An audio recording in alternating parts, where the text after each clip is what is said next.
क्या हाल है साथियों, मैं विकास तोमर आपके अपने ट्रस्ट होती channel study for civil services पे आज आपके समक्ष लेके आ गए हैं 5 फरवरी का करंट अफेयर, हिंदी इंग्लिश दोनों ही भाषाओं में। और ये वाला करंट अफेयर आपका प्रीलिम्स और मेंस के लिए बहुत ज़्यादा इंपॉर्टेंट है। ठीक, आपके जो मेन एग्जामिनेशन है जैसे यूपीएससी और यूपीएससी का ईपीएफओ, ठीक, एमपीपीएससी, यूपीपीएससी, बीपीएससी और अदर स्टेट पीसीएस एग्जामिनेशन, उनके लिए काफ़ी इंपॉर्टेंट है ये वाला करंट अफेयर पूरा। और आज के जो हमारे अति महत्वपूर्ण टॉपिक्स हैं वो कौन कौन से हैं? चौरी चौरा शताब्दी समारोह, हिस्ट्री से संबंधित है ये आपका करंट अफेयर। 100 साल हो गए हैं इसके, ठीक है। और इसमें देखो, सबसे पहले बता दूं, कुछ कन्फ्यूज़न था। ज़्यादातर बुक्स में दे रखा है 5 फरवरी, लेकिन अभी पीआईबी ने दे रखा है 4 फरवरी को। तो अब 4 फरवरी आएगी तो 4 फरवरी मार्क करना है आप लोगों को। हाइड्रोजन एनर्जी मिशन क्या है? स्टारडस्ट 1.0 क्या है? भारत का पहला सोशल इम्पैक्ट बॉन्ड क्या है? और कोलंबो बंदरगाह में टर्मिनल निर्माण संबंधी समझौता जो है क्या हुआ है, यहाँ पर ही देखेंगे। ठीक, आगे बढ़ने से पहले आप लोग के लिए जनरल रिमाइंडर है कि ईपीएफओ 2020 और यूपीएससी 2021 का हमारा कंप्लीट प्री ग्रुप चल रहा है।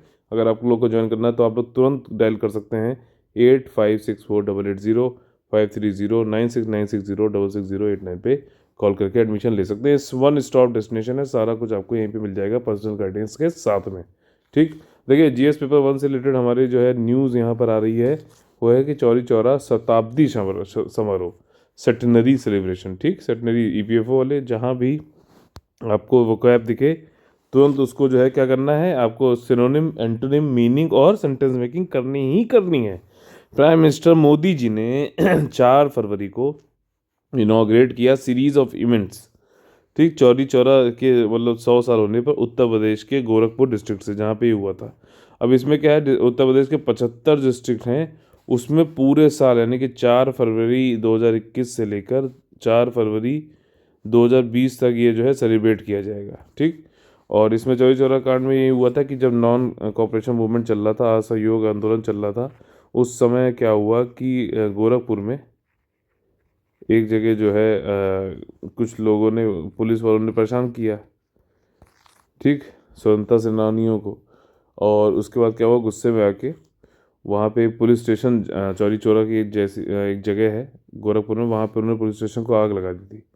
ठीक, और उसकी वजह से क्या हुआ कि पुलिस काफ़ी कर्मी जो है अंदर ही जल के मर भी गए थे। और उसके बाद जो है कई लोगों को, मतलब 170 के आसपास लोगों को जिसमें डेथ पेनल्टी दे दी गई थी। और उसमें फिर पंडित मदन मोहन मालवीय जी जो थे, उन्होंने एडवोकेट किया और जो है कई बार फिर आखिरी में 19 लोगों को जो है डेथ पेनल्टी दे दी गई थी फिर भी। और ऐसा मोदी जी ने कहा कि ऐसा जितना मतलब चौरी चौरा की तो बात ही नहीं होती हिंदुस्तान में की हिस्ट्री में और लोगों में, बल्कि 19 लोगों को जो है अपने हमारे स्वतंत्रता सेनानियों की मतलब स्वतंत्रता के संघर्ष के लिए 19 लोगों को मतलब फांसी दे दी गई हो, ऐसा बहुत ही कम हुआ है। जितने भी हैं मतलब हमारे कई सारी इवेंट्स है, स्वदेशी मूवमेंट है कई जगह। ठीक, तो हमें इसकी बात भी करनी चाहिए, 100 साल है इसका, और इस पे जो है अब सेलिब्रेशन, इसके बारे में सबको बताएंगे कि कैसे क्या है, इसको थोड़ा सा महत्व दिया जाएगा हिस्टोरिकल पॉइंट ऑफ व्यू से भी, और हमारे किस तरीके से हमने जो है अपनी स्वतंत्रता पाई है, इसकी अहमियत को भी लोगों को पता जरूर चलना चाहिए। ठीक, इसमें जो है कि इन्होंने पोस्टल स्टाम्प बनाया है, और 100 साल का एक जो है लैंडमार्क इवेंट है, कंट्री की फाइट फंड है इंडिपेंडेंस के लिए, ठीक है, स्वतंत्रता संघर्ष के लिए। और 75 डिस्ट्रिक्ट में होगा, 4 फरवरी 2022 तक चलेगा जैसा बताया मैंने।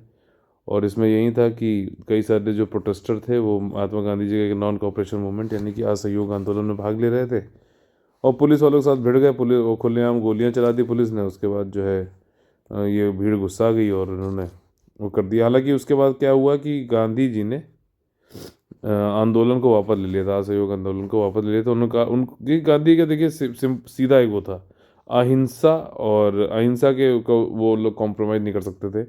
उनका था कि कोई भी आपको गोल अचीव करना है तो उस गोल का जो अचीव करने का जो मीन्स है, मतलब किस तरीके से आप गोल अचीव कर रहे हो, ये सबसे ज़्यादा इंपॉर्टेंट है। ठीक, सिर्फ गोल अचीव करना मतलब चोरी से आप लोग गोल अचीव कर लो या फिर हिंसा से गोल अचीव कर लो, ये ठीक बात नहीं है। आपको गोल इंडिपेंडेंस जो हमारा है वो लेना है, लेकिन बिना किसी हिंसा के, और सामने वाला जो है खुद मजबूर हो जाए और खुद कहे कि अपनी एक्सेप्ट करते हुए कि अच्छा हम जा रहे हैं छोड़ के, अब तुम्हारे हवाले वतन साथियों, मतलब ब्रिटिशर्स को इतना मजबूर कर दो। ठीक, तो जब यहाँ पे हुआ, और उनको ये भी गांधी जी को पता था, एक बार हमने वॉयलेंस चालू किया और उस समय ब्रिटेन जो था वो दुनिया का सबसे बड़ा साम्राज्य था, जैसे आज यूएसए मान लो, या फिर कल जो है मतलब चाइना मान लो, बहुत ज़्यादा पावरफुल, ठीक। तो उनको मालूम था अगर वॉयलेंस हमने किया तो उनको एक बहाना मिल जाएगा कि आप तो पीटो उनको। तो उसके एवज पे वो लोग बहुत ज़्यादा वायलेंस करके कि हम लोग के मतलब कई सारी लोगों को नुकसान पहुंचाया था। तो तुरंत उन्होंने थोड़ा सा अपना फ्यूचर देखते हुए और बहुत ही अच्छा स्टेप लिया, तुरंत इसको बंद कर दिया। हालांकि इस पे जो है कई सारे और लीडर्स जो थे वो गुस्सा आ गए थे गांधी की, मतलब उनको लगा कि यार क्या है ये आदमी, मतलब इसने, अब बिल्कुल ऐसा लग रहा था जैसे हम लोग जीतने वाले हैं, तब तक इसने बंद कर दिया।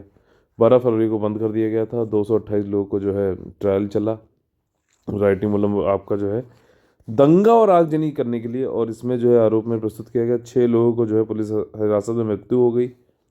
172 लोगों को इसमें दोषी ठहराया गया और के बाद मृत्यु की घोषणा सुनाई दी गई। और कुल 8 महीने चला। 20 अप्रैल 1923 को जो है इलाहाबाद उच्च न्यायालय, ठीक है। अच्छा, इलाहाबाद उच्च न्यायालय किस सन में किस तारीख को बना है जरा बताइए, और कौन से नंबर पे बना है, ठीक है। मृत्युदंड के फैसले को पुनः समीक्षा करनी पड़ी। उसमें 19 लोगों को जो है फिर बाद में हुआ, 110 लोगों को जो है आजीवन कारावास करा दिया गया। आपका जो है मदन मोहन मालवीय जी का इसमें का बहुत बड़ा हाथ था, ठीक। चलिए चलते हैं अपने नेक्स्ट टॉपिक पे, जिसका नाम है हाइड्रोजन एनर्जी मिशन। अभी क्या है कि निर्मला सीतारमन जी ने बजट 2021-22 में इसका जिक्र किया है, ये प्रपोज किया है कि हम इसको लाएंगे, हाइड्रोजन एनर्जी मिशन को। अब ये मोदी जी ने री इन्वेस्ट नाम से एक वो होता है, बताइए किससे संबंधित होता है ये, एक री इन्वेस्ट नाम से कॉन्फ्रेंस या इस टाइप से होती है। एक मिनट, यहाँ पे देखा, री इन्वेस्ट कॉन्फ्रेंस ही है, नवंबर 2020 में इसके बारे में जिक्र किया था कि नेशनल हाइड्रोजन मिशन हम लोग लाना चाहते हैं। अब इसमें समझो कि कॉन्सेप्ट क्या है। हाइड्रोजन जो है, हाइड्रोजन से एनर्जी बनाना, तो आपका देखो सबसे पहले तो ये है कि इलेक्ट्रिक व्हीकल और हाइड्रोजन के फ्यूल करके जो है कार मैन्युफैक्चरिंग और कई जगह जो है, जैसे कि अभी क्या है कि लिथियम की बैटरी होती है, इसमें कई सारे जो है हार्ड अनरिलायबल भी है और मतलब जो है आपका जो है पॉल्यूटिंग वोल्टिंग ये सब भी है। हाइड्रोजन क्लीन फ्यूल है। और हाइड्रोजन हमारे ब्रह्मांड में या फिर हमारे जो है सोलर सिस्टम में या फिर हमारे में सबसे ज़्यादा एबंडेंटली मौजूद कौन सा एलिमेंट है, तो वो हाइड्रोजन है, ठीक। लेकिन बस इसका यही है कि अभी कॉस्ट इसकी बहुत ज़्यादा है। अभी इसको बनाना होना, हाइड्रोजन वाले आप लोगों ने देखा होगा फ्यूल, और इसका जो एमिशन भी जो होता है वो खाली क्या पानी बन जाता है। हाइड्रोजन ऑक्सीजन मिला के अपना एनर्जी का यूज़ करने के बाद जो है इसका वे जो बाद में बचता है वो क्या है, पानी है। तो पानी तो ठीक है, काफ़ी क्लीन है, मतलब उसमें कोई उत्सर्जन कार्बन का ये सब नहीं होता है, ठीक। अभी कॉस्ट बहुत ज़्यादा है इनिशियल इसका इंजन और इस सब टेक्नोलॉजी का, ये थोड़ा सा ड्रॉबैक है। लेकिन अच्छा, हाइड्रोजन बनाने के भी कई सारे तरीके हैं। एक तो आपका ये है कि वाटर को यानी H2O को जो है आप इलेक्ट्रोलिसिस के जरिए आप हाइड्रोजन बना लो, ठीक। दूसरा ये है कि आप जो आपकी जो नेचुरल ये हाइड्रोकार्बन्स होते हैं, ठीक, नेचुरल गैस और ये सब, इनसे क्या है कि अलग कर लो कार्बन को, तो उससे हाइड्रोजन बना लो। तीसरा जो अभी है इम्पोर्टेंट अभी यूज़ किया सकता है, वो तरीका है कि जो आसमान में या फिर वातावरण में जो मेथेन है CH4, उसके थ्रू जो है आप हाइड्रोजन बना लो, ठीक है ना। तो ये जो है काफ़ी सबसे अच्छा ही माना जा रहा है, इसको आगे जो है यूज़ करेंगे लोग हाइड्रोजन एनर्जी मिशन के लिए, ठीक। समझ में आ गई बात। तो ये सारी चीज़ें हैं, हाइड्रोजन सबसे ज़्यादा एविडेंटली है। अगर इस टेक्नोलॉजी में हम आगे आप वो करें तो हमें काफ़ी, अब क्योंकि बढ़िया हो सकता है, क्लीन भी, एनवायरनमेंट भी बचेगा, हमारा फॉरेक्स भी बचेगा, फॉरेन रिजर्व्स, हमें बाहर से जो है ये सब इंपोर्ट नहीं करना पड़ेगा ऑयल, समझ रहे हो। तो ये काफ़ी इंपॉर्टेंट चीज़ें हैं हाइड्रोजन एनर्जी से रिलेटेड। अभी ये क्या है कि भारत को हाइड्रोजन प्लांट लेह में लगाना है, एक तो ये बड़ी बात है। और मोदी जी ने यहाँ पे कहा भी था कि हम जो है एक नेशनल हाइड्रोजन मिशन बनाएंगे, और लद्दाख को जो है कार्बन न्यूट्रल रीजन बनाना है, ठीक, कार्बन मुक्त रीजन बनाना है।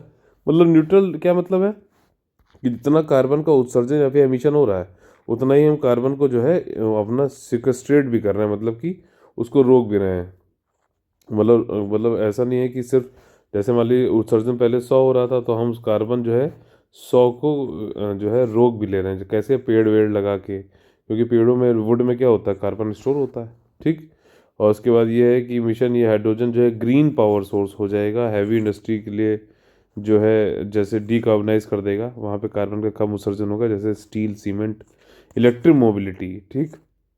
और जो कि depend that doesn't depend on rare minerals, ठीक। तो इलेक्ट्रिक मोबिलिटी हो गया, स्टील, सीमेंट, इन सब पे बहुत ज़्यादा काम आ सकता है। इसका मिशन का महत्व क्या है कि हाइड्रोजन बजट में दिया गया वैश्विक बाजार में तकनीकी विकास के रूप में सक्षम होना, और भारत भविष्य को सोचते हुए ऊर्जा भंडारण के क्षेत्र में दुर्लभ पृथ्वी तत्व यानी कि रेयर अर्थ एलिमेंट्स, ये ट्रियम और वो सब जो है ना, वो सब की जरूरत नहीं पड़ेगी।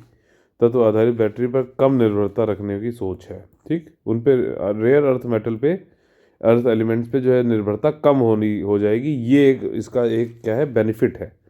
इसका बेनिफिट क्या है आपका मिशन का और भी, कि still not become commercially viable, hydrogen अभी नहीं बन पाया है, वाणिज्यिक तौर पे जो है वाइबिलिटी नहीं आ पाई है, but the energy source is next big thing, और जीरो एमिशन होता है, ग्रेट पोटेंशियल है, ग्लोबल इंडिया इंडिया बन सकता है, ग्रीन टेक्नोलॉजी का एक्सपोर्टर बन सकता है। नेशनली डिटर्मिन्ड जो कंट्रीब्यूशन है इंडिया के UNFCCC में, ठीक, United nation framework convention on climate change, ठीक, उसमें जो COP21 हुआ था पेरिस में, उसमें भारत ने आपका जो है NDC दिए थे, ठीक, इंटरनेशनल नेशनली डिटर्मिन्ड कंट्रीब्यूशन।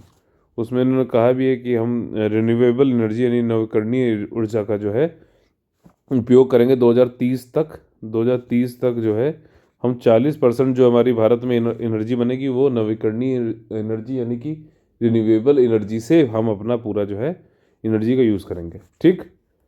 इसमें देखिए यह भी कहा जा रहा है कि हाइड्रोजन जो है एक बहुत ही बड़ा अच्छा एनर्जी स्टोरेज ऑप्शन है और एसेंशियल है हमारा जो है कई सारे जितने भी रिन्यूएबल एनर्जी है उनके फ्यूचर में यूज़ करने के लिए। उनकी मतलब जो भी जैसे मैंने बताया ना 40% तक है, तो हम इसी के थ्रू हाइड्रोजन के थ्रू भी जो है नवीकरणीय ऊर्जा बना सकते हैं, जैसे सोलर हो गया, बाकी आपका हाइड्रोजन, स्मॉल हाइड्रोजन हो गया, विंड हो गया, ठीक। चैलेंजेस क्या है, बहुत ज़्यादा अभी कॉस्टली है, शुरुआत में कॉस्ट बहुत ज़्यादा है, ठीक। इसी प्रकार अब हम लोग चलते हैं अपने नेक्स्ट टॉपिक पर, जो कि है GS पेपर 3 से स्टार डस्ट 1.0। एक मतलब यहाँ लोरिंग कॉमर्स सेंटर है मेन USA में, ये पहले मिलिट्री बेस था। यहाँ पे क्या हुआ है कि स्टार डस्ट 1.0 लॉन्च हुआ है, तो ये स्पेस साइंस से रिलेटेड है, ठीक। ये तो चीज़ समझ में आ गई स्टार डस्ट। इसमें मेन मुद्दे की बात क्या है कि ये पहला कमर्शियल स्पेस लॉन्च था जो कि बायोफ्यूल यानी कि जैव ईंधन के द्वारा संचालित था, ठीक। जैव ईंधन द्वारा संचालित पहला वाणिज्यिक अंतरिक्ष प्रक्षेपण था, ठीक। और ये नॉन टॉक्सिक होता है एनवायरनमेंट के लिए, जहरीला नहीं होता है, और ट्रेडिशनल फ्यूल रॉकेट जो है फ्यूल यूज़ किया जाता है रॉकेट में वो काफ़ी जहरीले होते हैं, ठीक। और इसमें यह है कि ये लॉन्च हुआ व्हीकल जो छात्रों हेतु या फिर बजट पेलोड के लिए उपयुक्त है, ठीक है ना। मतलब स्टूडेंट अपनी कोई सेटेलाइट करना चाहते हैं, कम बजट की है, कम पैसे की, उसके लिए है। रॉकेट जो है 20 फीट टॉल है, 250 किलो तक का हो सकता है, इसमें 8 किलो तक का जो है भेज सकते हो पेलोड यानी कि सेटेलाइट या फिर ये सब चीज़, ठीक। दो चीज़ें होती हैं, एक होता है आपका जो है लॉन्च व्हीकल की यहाँ बात हो रही है, बाकी उस पर जो सेटेलाइट आप रखना चाहते हो, ऊपर भेजना चाहते हो, वो 8 किलो तक की होगी, ठीक। और ये इसका पहला लॉन्च हुआ, 3 पेलोड ले गए। रॉकेट मैन्युफैक्चर कौन कर रहा है, ब्लू शिफ्ट कर रहा है, ये एक एरोस्पेस कंपनी है, और जो कि बायो डेराइव्ड फ्यूल से वायु उत्पन्न जो है वायु उत्पन्न ईंधन के द्वारा संचालित हो सकते हैं, उन पे काम करता है। और ये कौन से सैटेलाइट जो क्यूब सैट्स होते हैं उनको स्पेस में भेजता है, जो कि काफ़ी कम पैसे में भेज सकता है, और ये टॉक्सिक नहीं होता, ये रिलेटिवली चीप है, सस्ता है आपका फ्लाई करने पे, जिसमें कि कई सारा हाई टेक इंफ्रास्ट्रक्चर नहीं लगता है भाई साहब। सीधे अपना लेके आइए आपका क्यूब सेटेलाइट, और इसको जो है आप इस लॉन्च व्हीकल के जरिए कम पैसे में आप भेज सकते हैं, ठीक।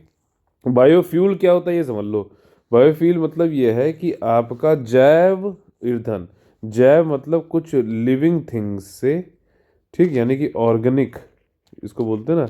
और ऑर्गेनिक का जहाँ भी वर्ड है वहाँ पे मैंने आप लोग क्या होता है CHNO, ये तो एलिमेंट्स उसमें रहते ही रहते हैं, कार्बन, हाइड्रोजन, नाइट्रोजन, ऑक्सीजन। और तो ऑर्गेनिक्स के जरिए जो है चाहे लिविंग जो पहले बेस उनका रहा हो, ठीक, उनसे जो भी हम यूज़ करते हुए, बायोमास का यूज़ करते हुए जो भी फ्यूल बनाएंगे उसको बायोफ्यूल बोलते हैं। ठीक, और ये उस जैसे कि बाकी जो कोल वोल होता है उसकी तरह नहीं होता, ये थोड़ा जल्दी बन जाता है। मतलब पेड़ पौधे और जो है आपका एनिमल से रिलेटेड कोई चीज़ें हैं, उनसे जो है बना रहे हैं एक तरीके से, तो वो तो जल्दी बन जाते हैं ना। वहीं आपका अगर कोल वोल देखा जाए या फिर नेचुरल गैस ऑयल, ये सब क्या मिलियन ईयर्स लगते हैं। तो ये फ्यूल जो है ये हमारे किसी एक इंसान के मतलब लाइफ में अगर देखा जाए तो बन ही नहीं सकता, जो फॉसिल फ्यूल्स है। ठीक है ना। लेकिन ये बायोफ्यूल बन सकते हैं, उनका यूज़ भी किया जा सकता है। ये कहाँ किससे से बन सकते हैं? प्लांट से बन सकते हैं, agriculture, commercial, domestic, industrial waste से बन सकते हैं, अगर वेस्ट जो है बायोलॉजिकल ओरिजिन का है, जो मैंने अभी आपको यहाँ समझाया। दो तरीके के बायोफ्यूल यहाँ पे बताए गए हैं, बायो इथेनॉल और बायो डीजल। एथेनॉल क्या है कि आपका एक तरीके का अल्कोहल होता है, और ये प्लांट के मटेरियल से बन जाता है, रिन्यूएबल फ्यूल है। और गैसोलीन यानी कि पेट्रोल के साथ में इसको जोड़ सकते हैं। आपका 2030 तक कितना जो है, हम मैंने पहले इसको कवर किया है, कितना परसेंटेज जो है एथेनॉल को ब्लेंड करने का टारगेट है हमारा अल्कोहल इसके पेट्रोल के साथ में, बताइए। 2020 तक, 2030 तक, 2022 तक है, 2025 है, और फिर फाइनली 2030 है। ये मैंने ऑलरेडी करा रखा है आप लोग को, जिसने रिवाइज किया जरूर बता देगा। इसमें एक चीज़ देखने वाली ये है कि कार्बन मोनोऑक्साइड का जो उत्सर्जन है, और या फिर अदर स्मोक कॉजिंग एमिशन जो उत्सर्जन है, वो कम हो जाता है किससे? बायोएथेनॉल से। ठीक, और जो है कार्बन मोनोऑक्साइड क्या होता है कि आपके होमोग्लोबिन में मिलकर आपके शरीर में ऑक्सीजन को पहुंचाता है। ठीक, मतलब रोकता है, सॉरी। अगर कार्बन मोनोऑक्साइड आपने जो है इनहेल करना स्टार्ट कर दिया तो आपके शरीर में ऑक्सीजन जो है कम होती जाएगी और धीरे धीरे आपका दम घुट जाएगा। तो ये वाली चीज़ें तभी लोग कहते हैं कि जो है आपका हीटर चला के नहीं सोना चाहिए, और गाड़ी में जो है नहीं सोना चाहिए रात में। क्यों? क्योंकि उसमें कार्बन मोनोऑक्साइड उत्सर्जित होती है, और ये जो है आपको जो है धीरे धीरे क्या है कि आपको दम घोट के मार सकती है। ठीक, एस्फेक्सिया बोलते हैं उसको। ठीक, अब देखिए दूसरा क्या है, बायोडीजल है। ये लिक्विड फ्यूल है और ये प्रोड्यूस होता है रिन्यूएबल आपका नवीकरणीय स्रोतों से। और इस ये सच वेजिटेबल ऑयल हो गया, एनिमल फैट हो गया, एनिमल मैंने आपको बताया था, एनिमल फैट हो गया, ये क्लीनर बर्निंग रिप्लेसमेंट है आपका पेट्रोलियम बेस्ड डीजल फ्यूल से। ठीक, तो बायो एथेनॉल पेट्रोल से होता है, बायोडीजल तो डीजल जुड़ा ही हुआ है। ये बहुत ही अच्छा डायग्राम है, इसको आप लोग पढ़ लीजिएगा। जो ऊपर ये दे रखे हैं यहाँ पे, ये प्रोज हैं, मतलब कि बेनिफिट बताए गए हैं, और बायोफ्यूल के जो मतलब नुकसान है वो यहाँ पे बताए गए हैं। ठीक, 2018 की बायोफ्यूल पॉलिसी बहुत ज़्यादा इंपॉर्टेंट है, लास्ट ईयर भी इससे क्वेश्चन आया था यूपीएससी में। चलिए आगे बढ़ते हैं। हमारा अगला टॉपिक जो है वो क्या है कि भारत का पहला सोशल इम्पैक्ट बॉन्ड आ गया है। ठीक, भारत का पहला सोशल इम्पैक्ट बॉन्ड है, कहाँ पे आया है? पिंपड़ी चिंचवाड़ म्युनिसिपल कॉरपोरेशन, ये पुणे का है। इसने जो है साइन किया है आपका मेमोरेंडम ऑफ अंडरस्टैंडिंग किसके साथ? यूएनडीपी के साथ में, जो कि सस्टेनेबल डेवलपमेंट गोल्स को भी जो है वो करता है। और इसमें मतलब सस्टेनेबल डेवलपमेंट गोल्स के जो है कि इसके ही एवज में काम होता है। और ये पहला इंडिया का फर्स्ट सोशल इम्पैक्ट बॉन्ड है। इन दोनों ने मिलके बनाया। बॉन्ड है तो मतलब कि लोन दिया जा रहा है, लोन दिया जा रहा है गवर्नेंस के लिए, अच्छी गवर्नेंस के लिए। लेकिन लोन देने का तरीका अलग है। अगर सोशल इम्पैक्ट बॉन्ड की बात कही जाए तो ये क्या है कि आउटकम बेस्ड फंडिंग है। आउटकम बेस्ड कॉन्ट्रैक्ट फंडिंग, अब कुछ भी समझ लो, मेन चीज़ है कि आउटकम बेस्ड फंडिंग है। आउटकम दिखाते जाओ, जैसे प्रोजेक्ट है, उस प्रोजेक्ट को फेज़ 1, फेज़ 2, फेज़ 3 आपने बांट लिया। ठीक, फेज़ 1 पूरा किया, चलो फंडिंग ले लो। आपने कुछ किया, आउटकम दिया, फंडिंग ले लो। फेज़ 2 पूरा किया, फंडिंग ले लो। फेज़ 3 पूरा किया, फंडिंग ले लो। ऐसा नहीं कि पूरे 1 2 3 फेज करने के लिए पूरा का पूरा जो है आपने फंडिंग एक साथ उठा ली।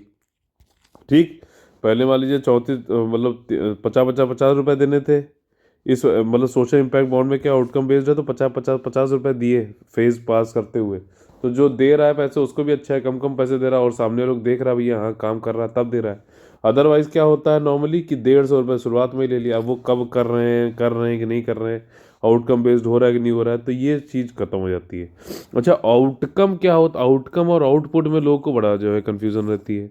आउटकम सर क्या है, आउटपुट क्या चीज़ है? आउटपुट होता है, मान लीजिए जैसे अगर यहाँ पे एग्जांपल दूं, क्योंकि गवर्नेंस से संबंधित है। तो आपने किस एक हॉस्पिटल बनाने का पैसा लिया मान लीजिए, ठीक, और आपने हॉस्पिटल को मतलब सीमेंट और सारा कुछ मिला के हॉस्पिटल एक जगह बना दिया, तो ये आउटपुट तो हो गया हॉस्पिटल का, लेकिन आउटकम जानते हैं कब होगा?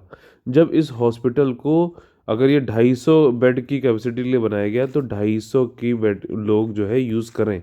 मान लीजिए 250 बेड के लिए बना दिया तो आउटपुट तो हो गया, लेकिन वहाँ पे यूज़ इसका खाली 5 ही लोग कर रहे हैं, तो आउटकम इसका क्या है, कम हो गया, बहुत ही कम हो गया। तो आउटकम तब होगा जब इसका अच्छा, जब 250 लोग यूज़ करें। मतलब आप खाली बनाओ मत, आउटपुट मत दो, ऐसा भी दो कि वो कितना प्रभावशाली है, कितना इफेक्टिव है, ये चीज़ समझना जरूरी है, ठीक।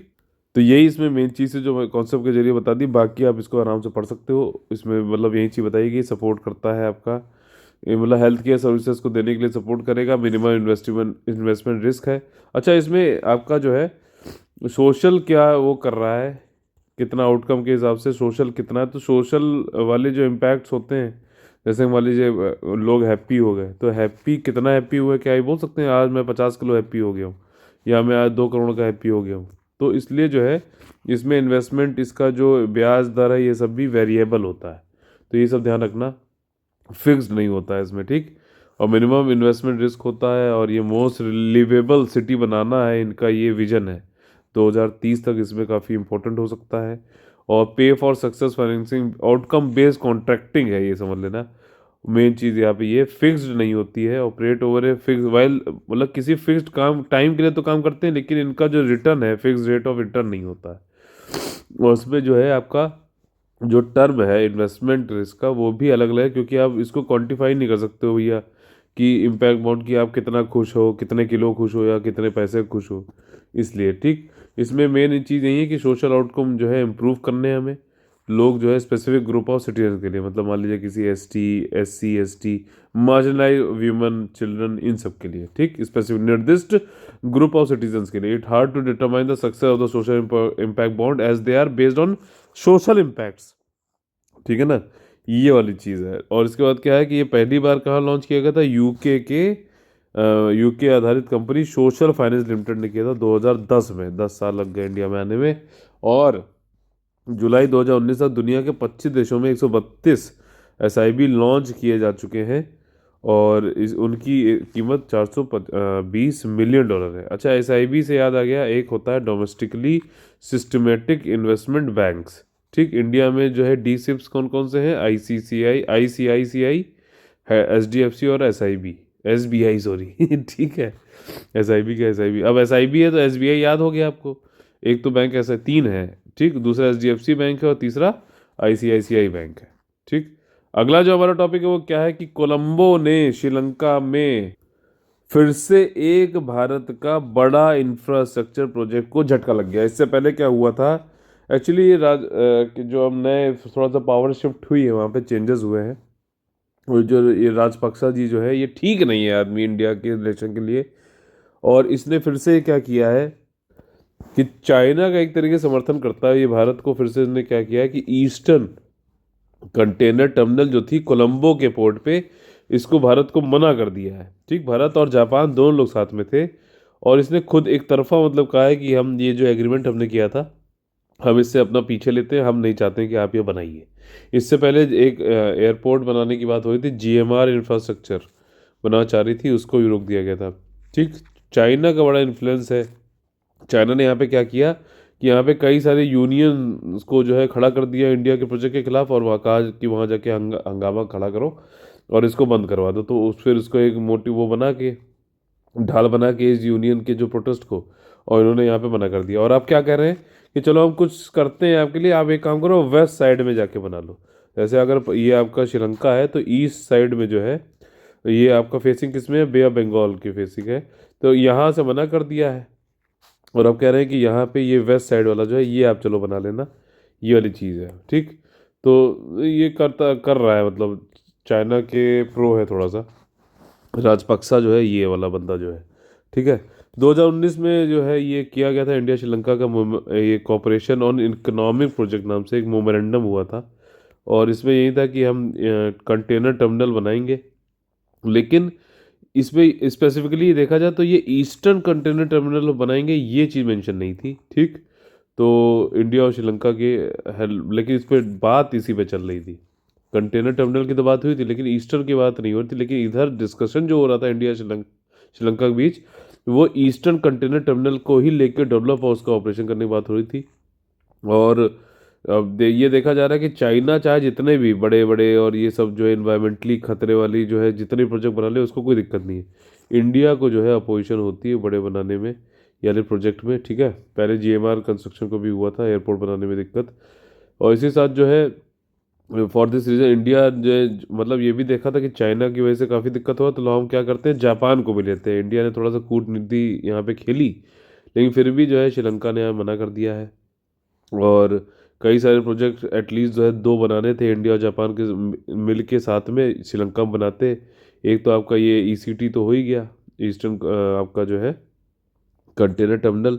दूसरा क्या था, एलएनजी टर्मिनल था, फ्लोटिंग स्टोरेज रीगैसिफिकेशन यूनिट था।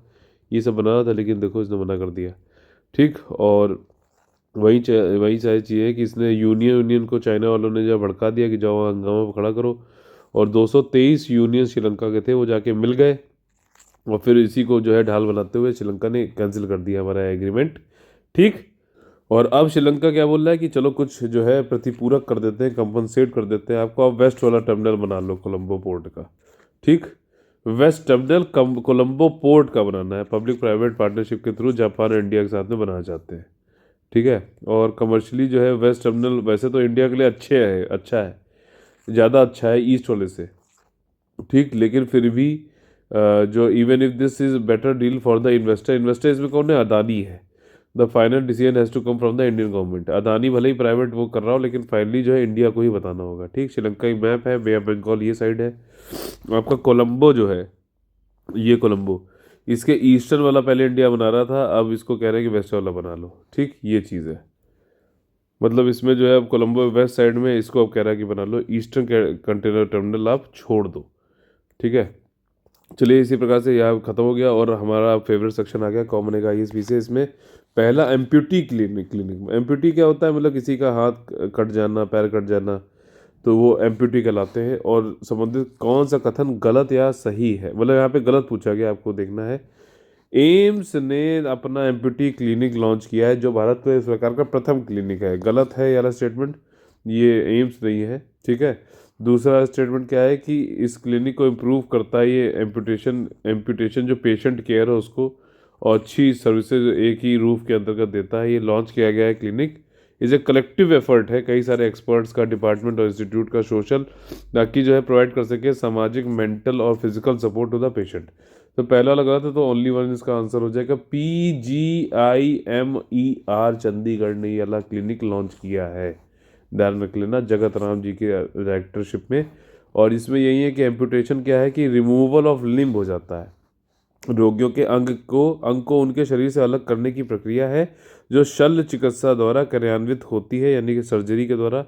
और इसमें क्या है कि इसका उपयोग प्रभावित अंग से में दर्द या किसी असाध्य रोग को नियंत्रित करने के लिए किया जाता है, ठीक। तो अगला हमारा क्या क्वेश्चन है यहाँ पर, अगला क्वेश्चन है गोवर्धन स्कीम से, जिसमें कि सही स्टेटमेंट आपको बताना है।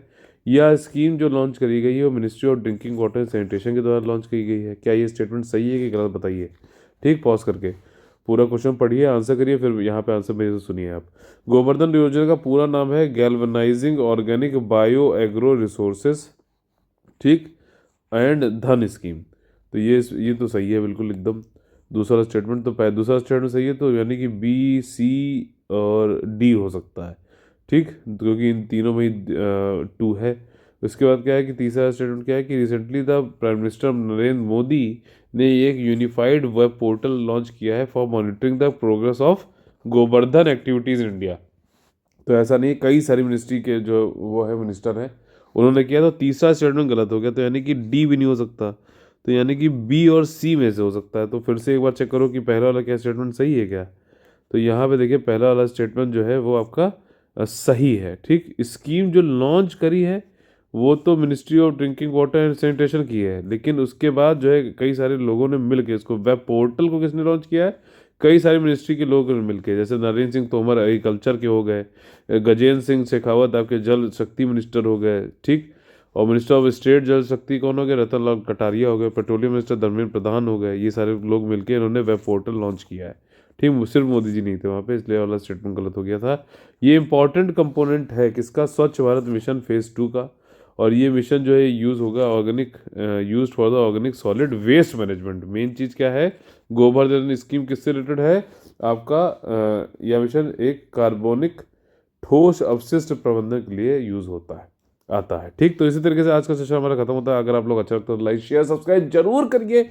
और अगर आप लोग हमारे साथ पर्सनली गाइडेंस लेना चाहते हैं, पूरा एक जगह पढ़कर टेस्ट सॉल्व करके स्टडी मटेरियल एक जगह पाके अगर आप लोग अपना सिलेक्शन लेना चाहते हैं तो आप एडमिशन ले सकते हैं हमारे पेड ग्रुप में। अगर आप लोग को सिर्फ कॉल करनी होगी, और भी जानकारी लेने के लिए 8564880530969606060810 पे कॉल करके आप लोग एडमिशन ले सकते हैं। जय हिंद, जय Bharat, all the very best है।